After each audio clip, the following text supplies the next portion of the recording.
Welcome to TalkTickers. We're your direct line into the heart of earnings calls. Giving you the critical insights you need. Exactly. Today, we're diving deep into NXP's second quarter 2025 earnings call. They also gave guidance for Q3, so plenty to unpack. Absolutely. We'll break down the numbers, what management's saying about market trends. And really give you that vital context. As experienced investors, you know the details matter, especially NXP's perspective on the wider market. It's more than just the summary, it's the why. So let's jump right in. Okay, well, NXP delivered a pretty strong second quarter overall. Revenue came in at $2.93 billion. And that was actually above their guidance midpoint, right? Yeah, by about $26 million. So a nice beat there. And on the bottom line, non-GAAP EPS was $2.72. Beating expectations by 6 cents. So solid performance on both top and bottom lines. Definitely. And profitability looked good too, didn't it? Okay. Non-GAAP operating margin hit 32%. Right, and non-GAAP gross margin was 56.5%. Both of those were also, slightly ahead of their guidance midpoints. Okay, so for our listeners, what does that kind of stability, even slight improvement in margins really signal, especially in this environment? Well, it says quite a bit. That consistency, especially the gross margin, it really highlights NXP's pricing power. Okay. And their ability to manage costs. It points to, good operational efficiency and their product mix holding up. So management must be feeling a bit more positive. I think so. This performance, for me, it really reflects management sounding more confident about, what they see as emerging cyclical trends. They definitely sounded clearer and better than 90 days ago. Okay, let's unpack that confidence then. Let's do the deep dive into the Q2 financials in more detail. Sounds good. That $2.93 billion revenue number, while it beat guidance, we should remember it was still down 6% year on year. That's a crucial piece of context, yes. Year over year is still down. Non-GAAP gross profit landed at $1.65 billion. And on the OpEx side? Non-GAAP operating expenses were $720 million. Now, that's actually down $40 million from last year, which is good cost control. But slightly above their guidance. A little bit, yeah. They mentioned timing of tape-outs. The final chip designs going to manufacturing. Exactly. And some increased project spend pushed it just over the midpoint. That resulted in a non-GAAP operating profit of $935 million. Okay, moving beyond the P&L, the balance sheet and cash flow showed some interesting strategic moves. Debt reduction, for instance. Right. Total debt decreased by $247 million sequentially, down to $11.48 billion. And their cash balance. Ending cash was $3.17 billion.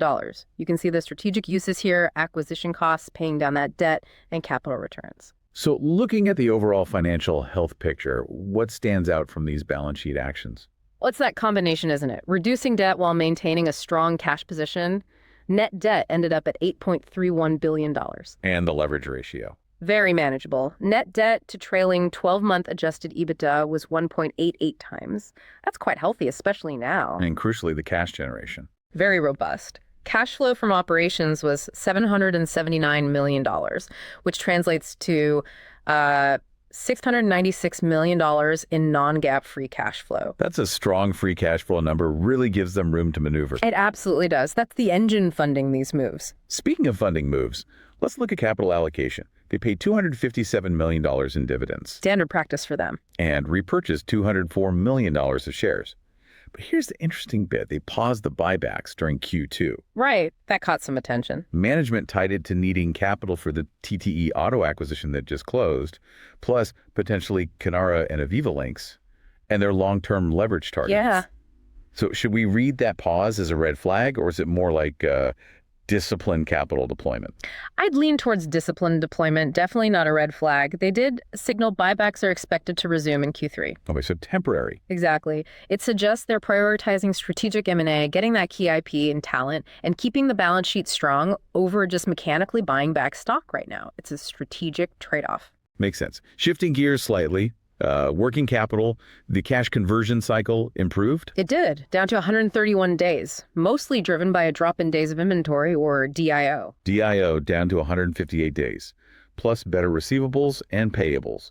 So running a tighter ship. Precisely. Lower DIO means they're turning inventory into sales faster. Good for cash flow, good for flexibility. Okay, so that was Q2.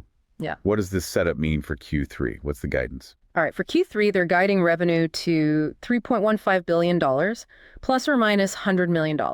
That implies an 8% sequential increase? That sounds pretty significant. It is. It's a return to, better than historic seasonal trends, which is what the market wants to see. But still down year over year. Still down 3% year on year compared to Q3 2024, yes. So the sequential jump is strong, but the annual comparison still shows the broader context. Is that sequential lift the real signal here then? The potential inflection point? I think that's how management sees it, that sequential improvement is key. For Q3, non-GAAP gross margin is expected around 57%. OpEx around $735 million, which they say is consistent with their long-term model. Leading to A non-GAAP operating margin midpoint of 33.7% and non-GAAP EPS expected at $3.10. And importantly, this guidance doesn't yet include those two pending acquisitions. Correct. Kinara and Aviva Links aren't baked into these Q3 numbers yet, so potential for adjustments down the line. Got it. This brings us to maybe the most interesting part, the market trends and what they're seeing in their end markets. That's where this cyclical recovery story really comes alive. Yeah, management sounded clearly better in their confidence compared to 90 days ago. They explicitly said they believe they're in the early stages of a new upcycle. What signals are they pointing to? Several things. Growing customer backlog with distributors, better order signals from direct customers, more broad cycle orders. And this one stood out to me, a notable increase in product shortages leading to customer escalations. Doubled in 90 days. Doubled, yes. Those are strong signals. But for investors listening, what makes NXP's read on this upcycle really compelling? Is it just management optimism, or is there something more concrete, like that doubling of escalations? Is that unique to them? That's a great point. The doubling of escalations is, I think, particularly telling for NXP. It suggests it's not just channel fill, it's real end demand pulling product through. Because the channel is lean. Exactly. It implies inventory corrections, at least in their key areas, are largely done. Customers genuinely need more product now. It feels like they're shipping closer to actual consumption. Okay, let's look at the big one. Automotive. Expected flat year on year in Q3, but up mid-single digits sequentially. And management used the phrase accelerating massively from Q2 to Q3 for auto. What's driving that massive acceleration?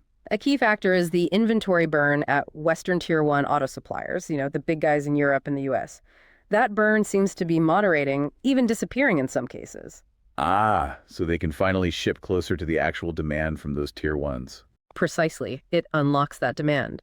Meanwhile, China auto remains strong, mostly served via distribution, where NXP says inventory is still below target. And there's specific growth drivers within auto. SDVs, radar. They said those are firing on all cylinders.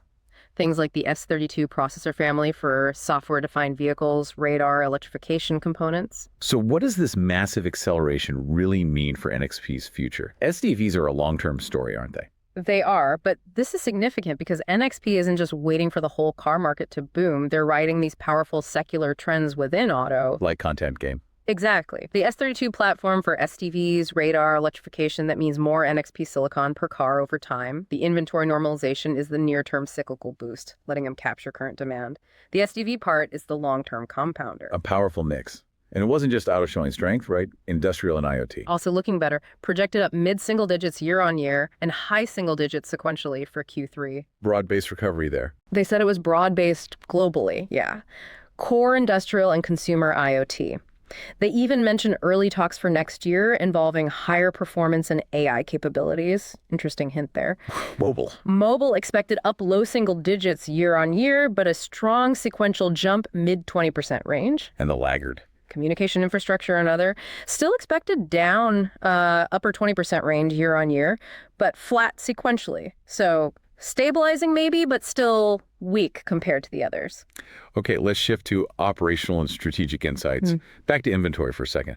Channel inventory was steady at 9 weeks. Held firm at 9 weeks, which is still below their long-term target of 11 weeks. But they hinted they might selectively increase channel inventory with specific products. Yeah, with hero products, they called them. Maybe in Q3 or Q4 if this recovery keeps looking solid to stay competitive. What's the thinking behind adding inventory now after focusing so much on keeping it lean? It's a calculated move. Staying lean protects you in a downturn. But if demand is genuinely picking up and competitors might be getting aggressive, having key products available ensures you meet that demand and don't lose share. So it signals confidence in the recovery. I think it does, a proactive step. Meanwhile, their internal inventory, DIIO, improved to 158 days, but they expect it to hold around there in Q3 because of some strategic pre-bills for manufacturing consolidation. Got it.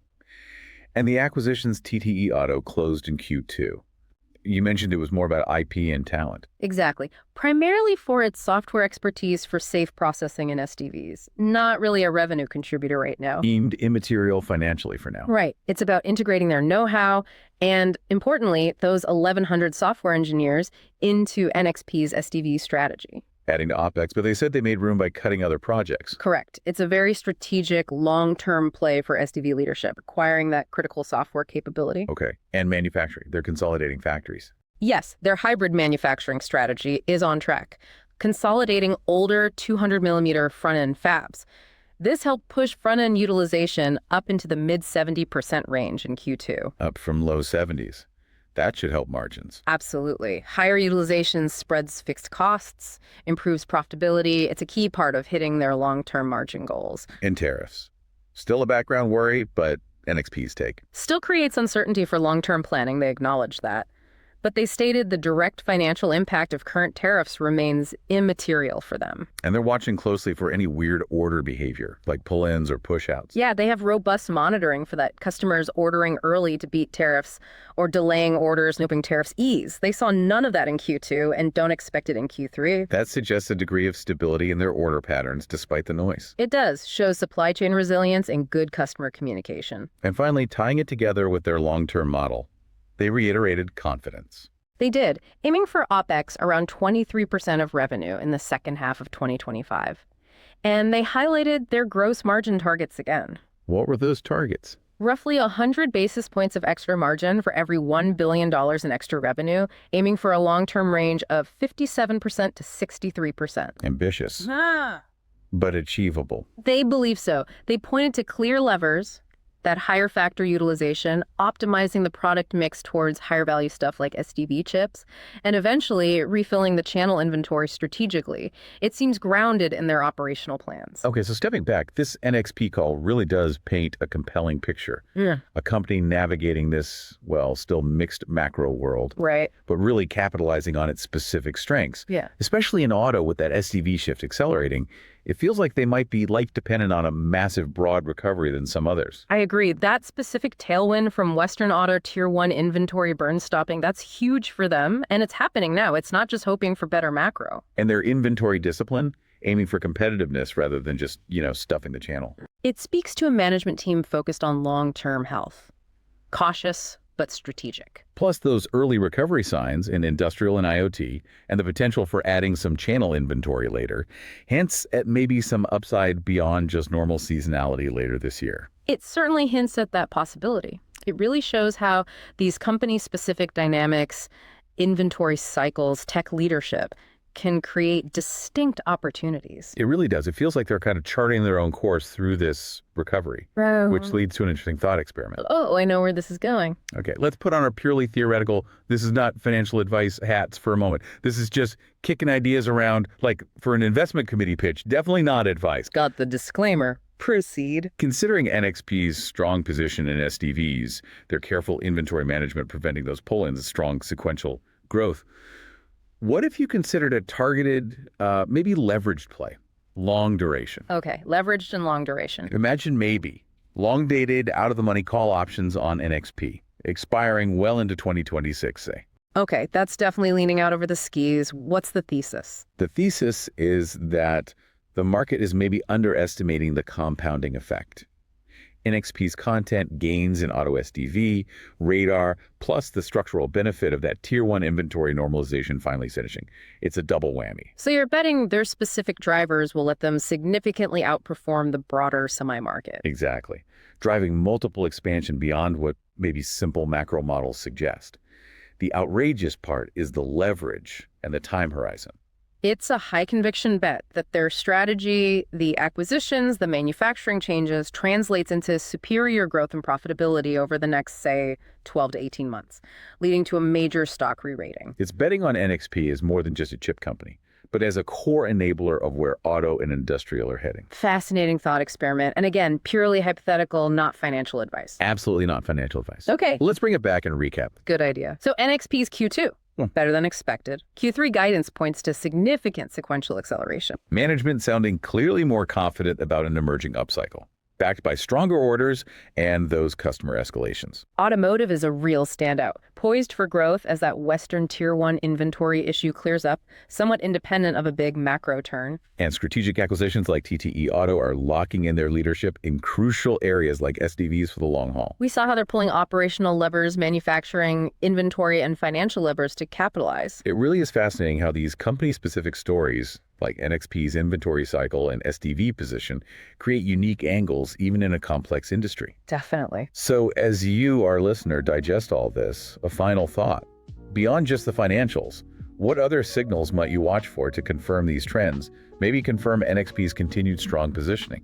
Maybe look deeper into OEM announcements about new SDV platforms. Or tracking design win announcements from NXP with those Tier 1 auto suppliers, things like that. Great points. Remember, everyone, this deep dive is purely for informational purposes. It does not constitute financial advice. Thanks for tuning in to TalkTickers.